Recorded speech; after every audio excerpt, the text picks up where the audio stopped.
နေပါဒီနေ့အမှုပေးရလေဆိုတော့easy time ပြီးတော့စာကြည့်နေရစီကိုသွားမယ်ပေါ့နော်လိုက်ခဲ့ကြပါဦး hello အမှုသွားဖို့အမှုကြည့်တဲ့စာအုပ်လေးရယ်ပြီးတော့ပေါ်ပင်နေကြပေါ့နော်နေကြလေးအမှုထပ်ပြီးသွားပြီဆိုတော့သွားတော့မယ်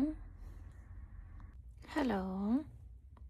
တော့ဖို့စင်သေးဖြစ်သွားပြီရောနော်အပြင်ထွက်လို့ရှိရင်လက်အိတ်ကမပါလို့မရဘူးလက်အိတ်ကမပါလို့ရှိရင်အသားရတင်မှာကျင်ပြီးတော့လေလက်တွေအကျင်တော့လေအဲ့လိုမျိုးတွေဖြစ်တယ်ဆိုလေအရင်အေးတာကွာအဲ့ဆိုလက်အိတ်တော့မပါမဖြစ်ပါဒါအပြင်ထွက်တဲ့ဆိုင်မှာအရင်အေးတယ်ဆိုအမအပြင်ထွက်ရမယ်ဆိုလို့ရှိရင်အမတယောက်တည်းနေတာဆိုတော့အိမ်မှာအကုန်လုံးပိတ်ထားလားမပိတ်ထားပိတ်ထားလားဆိုတာမီးတွေရောအဲကွန်တကားတွေပိတ်ထားလားဆိုတော့အမအရင်ဆုံးစစ်တယ်ပေါ့နော်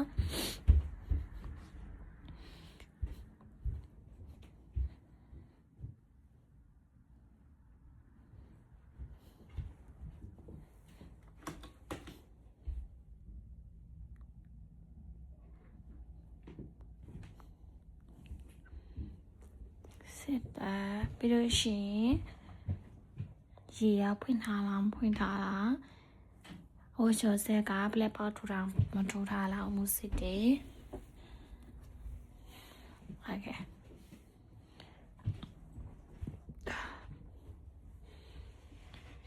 အားရမေဘယ်နဲ့စိနေပါလဲ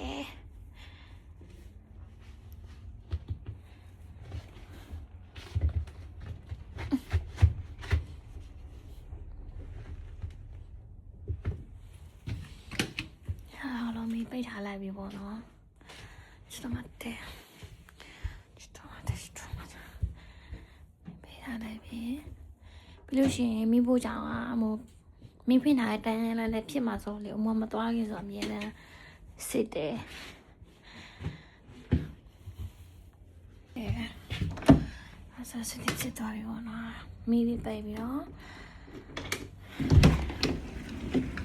ရအေးပါတယ်အေးပါတယ်အခုကနေ့လည်း2 နာရီဆိုပေမဲ့လေဟာတေဦးတူရအေးပါတယ်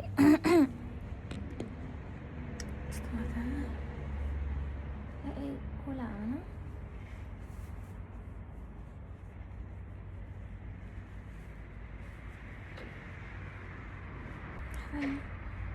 အဲ့လေဝုတ်ပါပြီလေတော့ဟုတ်ပါဆိုတော့စပယ်နေတော့မယ်နော်တော့မယ်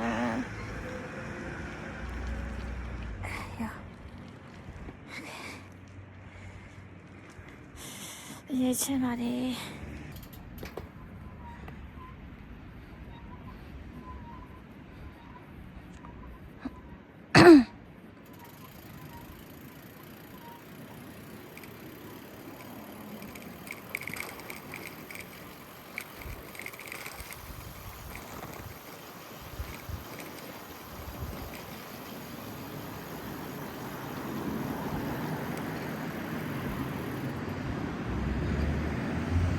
မူတောင်းနေတဲ့ coffee ဆိုင်ရောက်တော့မယ်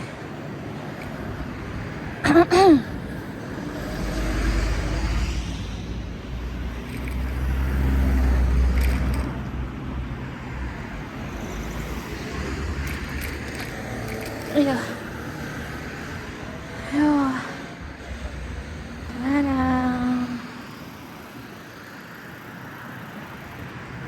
မူတောင်းနေတဲ့ coffee ဆိုင်လေးပေါ့နော်ဟိုမှာ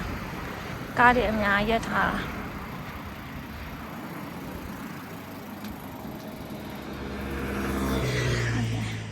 အဲ့ဆိုရှင်ဟိုဘက်ကိုမလို့လမ်းကူရမယ်ကော်ဖီဆိုင်ထဲဝရောက်ပါပြီကော်ဖီဆိုင်ထဲမှာဆိုရင်အမှုကတယောက်ထိုင်ကုန်လေးရွေးထားတယ်ပေါ့နော်အကုန်လုံးကြော်ခိုင်းထားတယ်စားလို့တေချာလေးရတဲ့နေရာလေးကိုရွေးထားပါတယ် ပြီးတော့စာကြည့်နေရင်လည်းတခုခုတောက်ဖို့အစီအစဉ်ရှိရဲဆိုတော့မီနူးလေးတစ်ချက်ကြည့်တယ်ပေါ့နော်တောက်ဖို့အတွက်မှထားပြီးသွားပြီဆိုတော့စာကြည့်ဖို့အတွက် ready ဖြစ်အောင်လို့ပြင်ဆင်နေပါတယ်အမှုကအဓိကစာကြည့်ဖို့လာတာဆိုတော့နှစ်ချက်ရဲ့စာအုပ်ရဲ့ပုံမင်းလေးပဲယူလာတယ်ဒီကဆိုင်မှာစာကြည့်မယ်ဆိုလို့ရှိရင်မဖြစ်မနေနှစ်ချက်တော့ပါရမယ်နော်မှာထားတာလည်းမရောက်သေးဘူးဆိုတော့ဖုန်းလေးကနားထိုင်ကြည့်မယ်အမှုမှာထားတာ coffee ပါစားလို့အနေနဲ့ coffee တောက်ပါမယ်အမှုကစာကို YouTube တမှာပဲလစ်လာတာဖြစ်တာများတယ်ပေါ့နော်အဲ့တော့ဒီနေ့ကြည့်ဖို့ဗီဒီယိုလင်းကိုအမှုဖွင့်နေပါတယ်အမှုကစားလေးလာရင်ဟိုလေးလာလိုက်ဒီလေးလာလိုက်မလုပ်ဘူးပေါ့နော်လေးရထားပြီးသားအဆက်အနေပြီးတော့တက်ခံပြီးတက်ခံလေးလာတာပါဒီနေ့လေးလာဖို့အခန်းလဲတွေ့ပါပြီ ready ဖြစ်ပါပြီကဲဆကြည့်ဖို့အကုန်လုံး ready ဖြစ်သွားပြီဆိုတော့ coffee တောက်နေနဲ့စာလုပ်နေပါပြီအမှုကစာကြည့်တဲ့အချိန်ဆိုရင်ဘောပင်းတွေကိုပေါ့နော်တစ်ချောင်းနဲ့အမှုမသုံးဘူးနှစ်ချောင်းသုံးချောင်းလောက်အမှုသုံးတယ်တကယ်အမှုဝင်ထားတဲ့ဘောပင်းတစ်ချောင်းဆိုရင်အယောင်ဆုံးပါတဲ့ဘောမီပေါ့နော်အဲဆိုလို့ရှိရင်စာကြည့်တဲ့အချိန်မှာဆိုကိုက no match ချင်နေအဲဆိုရင်သူ့ရဲ့ထူးခြားချက်တွေကို match ချင်နေဆိုရင်တခြားဘောပင်းအရာကိုသုံးတာတို့သိရမလားအဲ့လိုမျိုးတွေမှတ်ထားလို့ရှိရင်ကိုကကြည့်တာနဲ့ဒါမြင်ရတယ်ကွာဒါကထူးခြားတယ်ဒါမက်ဖို့ရေးထားတာဆိုတဲ့ဟာမျိုးလေးပေါ့နော်ပို့ပြီးတော့အမှုအတွက်စာကြည့်ရတာအဆင်ပြေတယ်ပြန်ပြီးတော့ပြန်ကြည့်တဲ့အချိန်မှာလည်းမရတာပူလွယ်တယ်ပေါ့နော်အားကြောင့်အမှုကရောင်စုံဘောပင်လေးတွေသုံးပါတယ်ပြီးတော့အမှုကစာတခန်းကြည့်ပြီးတာနဲ့အမှုကပြန်ပြီးမှတ်တဲ့အလေးချင်းရှိတယ်ပြန်ပြီးတော့သူတို့ရဲ့ထူးခြားချက်သူတို့ရဲ့ကွဲပြားပုံလေးတွေကိုပြန်ပြီးတော့မှတ်တယ်အမှုကစာကိုစာလိုမျိုးလိုက်ပြီးတော့ကျက်နေတာအဲ့လိုမျိုး grammar ဆိုလို့ရှိရင်က grammar pattern ကိုလိုက်ပြီးတော့ကျက်နေတာအဲ့လိုမျိုးအမှုကလောက်ရတာမကြိုက်ဘူးပေါ့နော်အဲ့လိုမျိုးမှတ်တယ်ပြီးလို့ရှိရင်နှုတ်လေးတွေလိုက်ရေးတယ်သူတို့ရဲ့ထူးခြားချက်လာလို့ရှိရင်တခြားဘောပင်အရာတွေတစ်ခုကိုရွေးပြီးတော့မှတ်လိုက်တယ်အဲ့လိုမျိုးလေးတွေလောက်ရတာအမှုတွက်ပူပြီးတော့စိတ်ဝင်စားဖို့ကောင်းတယ်ပြန်ကြည့်လို့ရှိရင်ကြည့်ချင်စိတ်တွေရှိတယ်ပေါ့နော်အဲ့လိုမျိုးလေးတွေအမှုကစာအုပ်လေးလာဖြစ်ပါတယ်ပြီးတော့အမှုကအတိကမိန်ချက်ကိုပဲတစ်ခါနားထောင်ပြီးလေ့လာတယ်စာကြည့်နေရင်လည်းတွားလဲသွားခြင်းနေဆိုရင်လည်းအချိန်မီသွားလို့ရပါတယ်စာလုံးနေတာတနားကြော်သွားတော့ခဏလေးနားတယ်